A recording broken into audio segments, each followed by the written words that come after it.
Here's the story of a lovely lady who was bringing up four very lovely girls. All of them had hair of gold, like their mother, the youngest one in curls.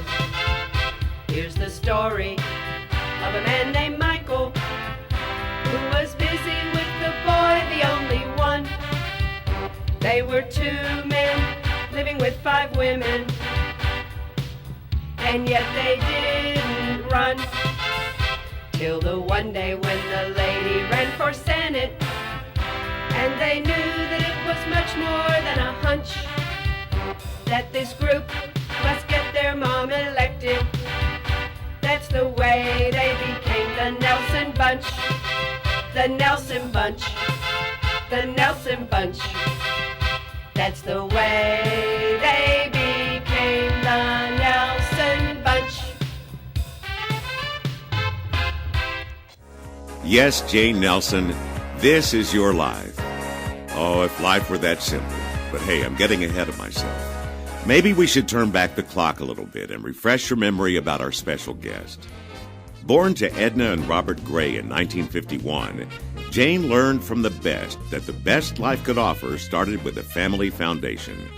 Growing up in Hamilton, Ohio, a long stone's throw from Cincinnati's shadow, the Grays, Jane, her two sisters Judy and Joan, and brother Walter, grew up to know what it was like to treasure their home and their friends.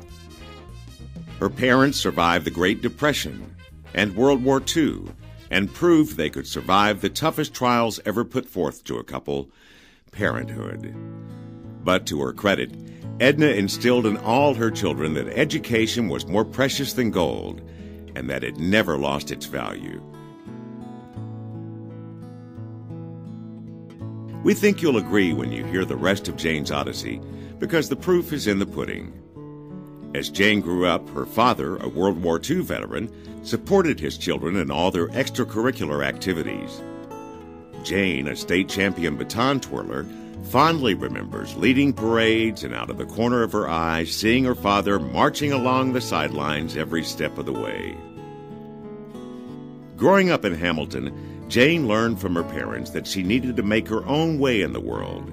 In fact, to pay for college tuition, Jane offered baton lessons to dozens of young girls in her hometown. With her newfound fortune, she was able to save. So Jane packed up and headed for Texas with two major goals: to earn a degree and become a Texan. We could stop the story here because even Jane would admit that once you become a Texan, you've really just about reached the summit. But hold your horses.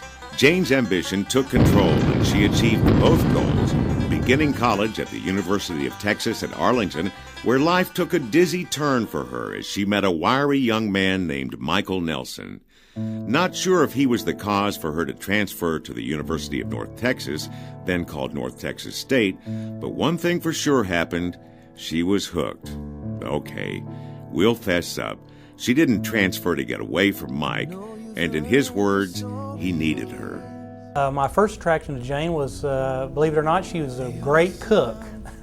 And I guess the best way to a man's heart is through his stomach, they say, and she certainly did that with me. After a short courtship, they married in 1975. Meanwhile, Jane continued to pursue her degree and lifelong goal of being a teacher. After she earned her double major degree in education and English, Jane entered the teaching profession, earning an enormous monthly salary of $343. Mike, meanwhile, finished with a degree in marketing. Hey, he knew he had to keep Jane and the family back in Hamilton happy. Jane's folks couldn't be prouder of their daughter as she launched into her first job, teaching 6th grade at Short Elementary in the Arlington ISD. Being around all those kids must have proved too much for the Nelsons as Jane began to give Mike a family of their own. And oh my, did that family grow. First came son Brian, followed by the 4 daughters, Elizabeth, Christina, Michelle, and Jennifer. Meanwhile, Mike continued to build the family business, Mayday Manufacturing, a precision aircraft component manufacturing company. It was during this time that we began to see another side of Jane develop. She found community volunteer work a real joy and very satisfying. In fact, adult literacy programs in Denton County would never be the same because of Jane's attentive contributions. Pretty soon, she found herself chairing fundraising events for the American Heart Association and logging in countless hours for the Parent Teacher Association. So the smart folks in Denton County did what any nonprofit organization would do. They made Jane a lifetime member. In 1988, the Magic Education Fairy came to town and sprinkled some dust on Jane. And because of her compassion to work for education, she got up the nerve to run for the Texas State Board of Education. The campaign was something to see. And believe me, when the call comes to the Nelson House, everyone gets in the act. Although hard-pressed in the campaign, the rewards were plentiful. She won. And we found out Jane liked those rewards from Mike. After 2 terms, voters had seen Jane lead a statewide campaign to correct more than 5,000 factual errors in our public school textbooks. Then it happened. In 1991, Jane persuaded Mike that she wanted to stretch her family out across the great state of Texas and had intentions to run for Texas State Senate against a very strong incumbent. Her campaign manager at the time was a Texas oil man who also just happened to own the Texas Rangers baseball team and later hit a home run winning the title of governor. And then guess what that man did? He hit another home run and has now been elected to 2 terms as the President of the United States. Yep, it was George W. Bush himself. And that's really why I'm here today. It's because we got somebody we're honoring who puts aside the comfort of North Texas life, of 5 fantastic kids, and it's got to be a patient husband, to say, I want to serve something greater than self. I believe in education, and I want to serve something greater than the comforts that North Texas life can provide.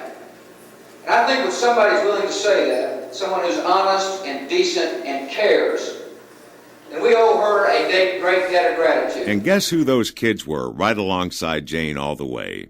I'm going to tell you something, the life in the public arena is a lonely life, particularly when you're used to being surrounded by a bunch of blonde-haired kids.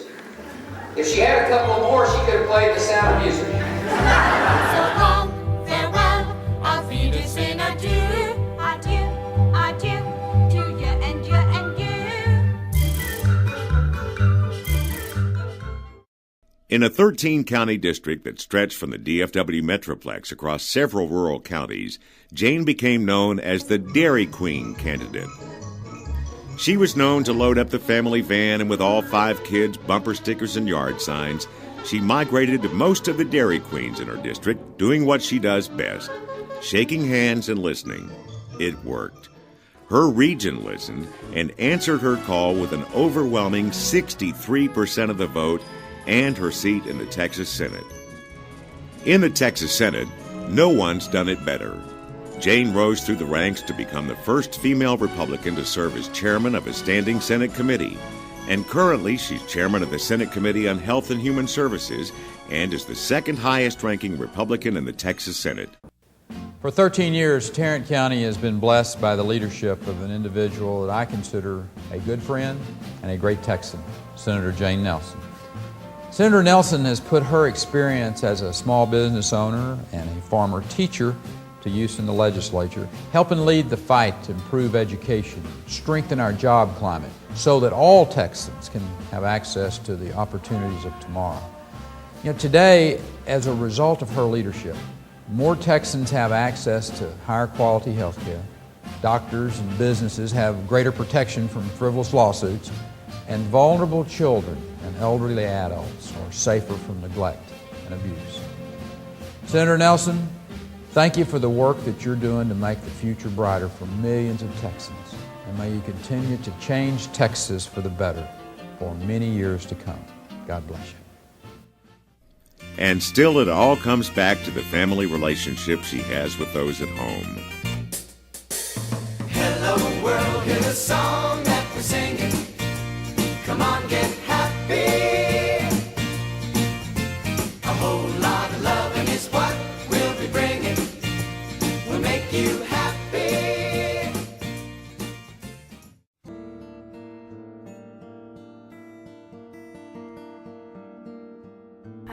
I I love my mom's energetic spirits, her honesty, her great mothering skills. I've learned a lot from her.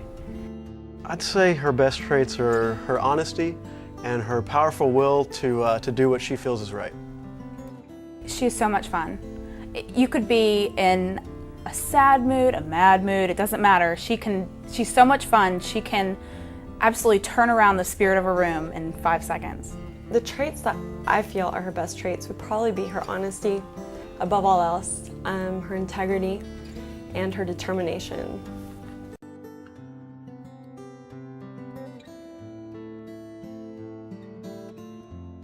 She can go lots of places. I mean, she's very honest.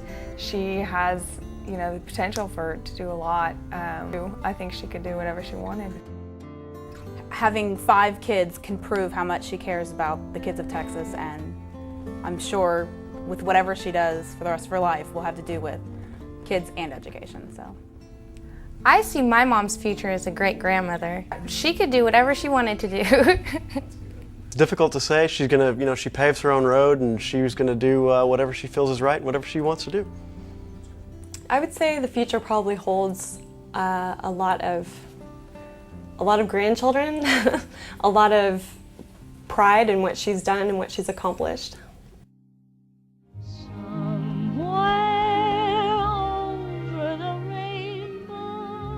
So looking back on your life, Jane Nelson, you've been a shining star to us all. Your friends, your admirers, your family. Jane Nelson, this is your life, and aren't we all better because of you?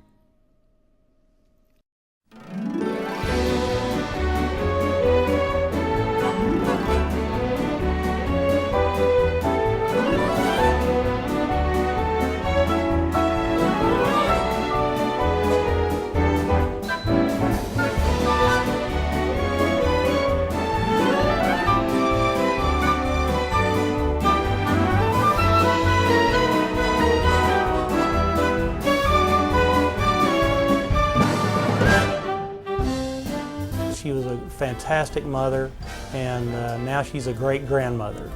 Now, wait a minute, I shouldn't say great grandmother. She is a wonderful grandmother.